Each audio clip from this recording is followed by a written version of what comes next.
whose jobs are to break the existing AI systems and find their vulnerabilities, especially the knowledge that they have that we can't figure out. That makes sense to me. It's also a great project for you here at Stanford, because if you have a graduate student who has to figure out how to attack one of these large models and understand what it does, that is a great skill to build the next generation. So it makes sense to me that the two will travel together. All right, let's take some questions from the student. There's one right there in the back. Just say your name. Earlier you mentioned, and this is related to the comment right now, getting AI that actually does what you want. You just mentioned adversarial AI, and I'm wondering if you could elaborate on that more. So there seems to be, besides, obviously compute will increase and people get more performant models, but is getting them to do what you want issue seems largely unanswered in my view. Well, you have to assume that the current hallucination problems become less, right, as the technology gets better and so forth. I'm not suggesting it goes away. And then you also have to assume that there are tests for efficacy. So there has to be a way of knowing that the thing succeeded. So in the example that I gave of the TikTok competitor, and by the way, I was not arguing that you should illegally steal everybody's music. What you would do if you're a Silicon Valley entrepreneur, which hopefully all of you will be, is if it took off, then you'd hire a whole bunch of lawyers to go clean the mess up, right? But if nobody uses your product, it doesn't matter that you stole all the content. And do not quote me, right? Right? You're on camera. Yeah, that's right. But you see my point. In other words, Silicon Valley will run these tests and clean up the mess. And that's typically how those things are done. So my own view is that you'll see more and more performative systems with even better tests and eventually adversarial tests, and that'll keep it within a box. The technical term is called chain of thought reasoning, and people believe that in the next few years, you'll be able to generate 1,000 steps of chain of thought reasoning, right? Do this, do this. It's like building recipes, right? That the recipes, you can run the recipe and you can actually test that it produced the correct outcome. Now that was maybe not my exact understanding of chain of thought reasoning. My understanding of chain of thought reasoning, which I think is accurate, is when you break a problem down into its basic steps and you solve each step, allowing for progression into the next step. Not only it allows you to kind of replay the steps, it's more of how do you break problems down and then think through them step by step. The amounts of money being thrown around are mind-boggling. And I essentially invest in everything because I can't figure out who's going to win. And the amounts of money that are following me are so large.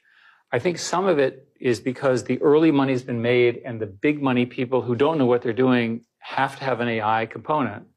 And everything is now an AI investment, so they can't tell the difference. I define AI as learning systems that actually learn. So I think that's one of them. The second is that there are very sophisticated new algorithms that are sort of post-transformers. My friend, my collaborator for a long time, has invented a new non-transformer architecture. There's a group that I'm funding in Paris that has claims to have done the same thing. So there's enormous invention there, a lot of things at Stanford. And the final thing is that there is a belief in the market that the invention of intelligence has infinite return. So let's say you put $50 billion of capital into a company. You have to make an awful lot of money from intelligence to pay that back. So it's probably the case that we'll go through some huge investment bubble, and then it'll sort itself out. That's always been true in the past, and it's likely to be true here. And what you said earlier. Yeah. So there's been something like $1 trillion already invested into artificial intelligence and only 30 billion of revenue. I think those are accurate numbers. And really, there just hasn't been a return on investment yet. But again, as he just mentioned, that's been the theme on previous waves of technology. Huge upfront investment, and then it pays off in the end. Well, I don't know what he's talking about here, because didn't he run Google? And Google has always been about being closed source and always tried to protect the algorithm at all costs. So I don't know what he's referring to there. You think that the leaders are pulling away from the rest? Right now. And this is a really, the question is roughly the following. There's a company called Mistral in France. They've done a really good job. And I'm obviously an investor. They have produced their second version. Their third model is likely to be closed because it's so expensive. They need revenue and they can't give their model away. So this open source versus closed source debate in our industry is huge. And my entire career was based on people being willing to share software in open source. Everything about me is open source. Much of Google's underpinnings were open source. Everything I've done technically. What? Didn't he run Google? And Google was all about staying closed source, and everything about Google was kept secret at all times. So I don't know what he's referring to there. Everything I've done technically. And yet it may be that the capital costs, which are so immense, fundamentally changes how software is built. You and I were talking, my own view of software programmers is that software programmers' productivity will at least double. Mm-hmm. There are 3 or 4 software companies that are trying to do that. I've invested in all of them in the spirit. And they're all trying to make software programmers more productive. The most interesting one that I just met with is called Augment. And I always think of an individual programmer, and they said, that's not our target. Our target are these 100-person software programming teams on millions of lines of code where nobody knows what's going on. Mm. Well, that's a really good AI thing. Will they make money? I hope so. Yes. So a lot of questions here. Yes, ma'am. Hi. So at the very beginning, you mentioned that there's the combination of the context window expansion, the agents, and the text to action is going to have unimaginable impacts. First of all, why is the combination important? And second of all, I know that you're not like a crystal ball and you can't necessarily tell the future, but why do you think it's beyond anything that we could imagine? I think largely because the context window allows you to solve the problem of recency. The current models take a year to train, roughly 18 months, 6 months of preparation, 6 months of training, 6 months of fine tuning. So they're always out of date. Context window, you can feed what happened. Like you can ask it questions about the Hamas-Israel war, right, in a context. That's very powerful. It becomes current like Google. Yeah, so that's essentially how SearchGPT works. For example, the new search product from OpenAI can scour the web, scrape the web, and then take all of that information and put it into the context text window. That is the recency he's talking about. In the case of agents, I'll give you an example. I set up a foundation, which is funding a nonprofit. It starts, there's I don't know if there's chemists in the room. I don't really understand chemistry. There's a tool called ChemCrow, C-R-O-W, which was an LLM-based system that learned chemistry. And what they do is they run it to generate chemistry hypotheses about proteins, and then they have a lab which runs the tests overnight, and then it learns. That's a huge accelerant in chemistry, material science, and so forth. So that's an agent model. And I think the text to action can be understood by just having a lot of cheap programmers, right? And I don't think we understand what happens, and this is, again, your area of expertise, what happens when everyone has their own programmer. And I'm not talking about turning on and off the lights. I imagine, another example, for some reason you don't like Google. So you say, build me a Google competitor. Yeah, you personally, you don't build me a Google competitor, search the web, build a UI, make a good copy, add generative AI in an interesting way, do it in 30 seconds, and see if it works, right? So a lot of people believe that the incumbents, including Google, are vulnerable to this kind of an attack. Now, we'll see. How can we stop AI from influencing public opinion, misinformation, especially during the upcoming election? What are the short and long-term solutions from? Most of the misinformation in this upcoming election and globally will be on social media. And the social media companies are not organized well enough to police it. If you look at TikTok, for example, there are lots of accusations that TikTok is favoring one kind of misinformation over another.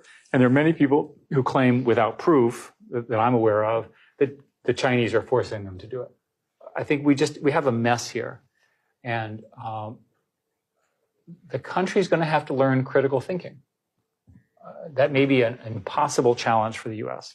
But the fact that somebody told you something does not mean that it's true. I think that the greatest threat to democracy is misinformation because we're going to get really good at it. When I managed YouTube, the biggest problems we had on YouTube were that people would upload false videos and people would die as a result. And we had a no-death policy. Shocking. Yeah. And also, it's not even about potentially making deep fakes or kind of misinformation. Just muddying the waters is enough to make the entire topic kind of untouchable. I'm really curious about the text to action and its impact on, for example, computer science education. I'm wondering what you have thoughts on, like, how CS education should transform to kind of meet the age? Well, I'm assuming that computer scientists as a group in undergraduate school will always have a programmer buddy with them. So when you learn your first for loop and so forth and so on, you'll have a tool that will be your natural partner. And that's how the teaching will go on. That the professor, he or she will talk about the concepts, but you'll engage with it that way. And that's my guess. Yes, ma'am, behind you. So here I have a slightly different view. I think in the long run, there probably isn't going to be the need for programmers. Eventually, the LLMs will become so sophisticated, they're writing their own kind of code. Maybe it gets to a point where we can't even read that code anymore. So there is this world in which it is not necessary to have programmers, researchers, or computer scientists. I'm not sure that's the way it's going to be, but there is a timeline in which that happens. The most interesting country is India, because the top AI people come from India to the US. And we should let India keep some of its top talent, not all of them, but some of them. And they don't have the kind of training facilities and programs that we so richly have here. To me, India is the big swing state in that regard. China's lost. It's not going to come back. They're not going to change the regime as much as people wish them to do. Japan and Korea are clearly in our camp. Taiwan is a fantastic country whose software is terrible, so that's not going to work. Amazing hardware.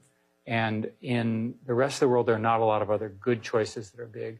Europe is screwed up because of Brussels. It's not a new fact. I spent 10 years fighting them.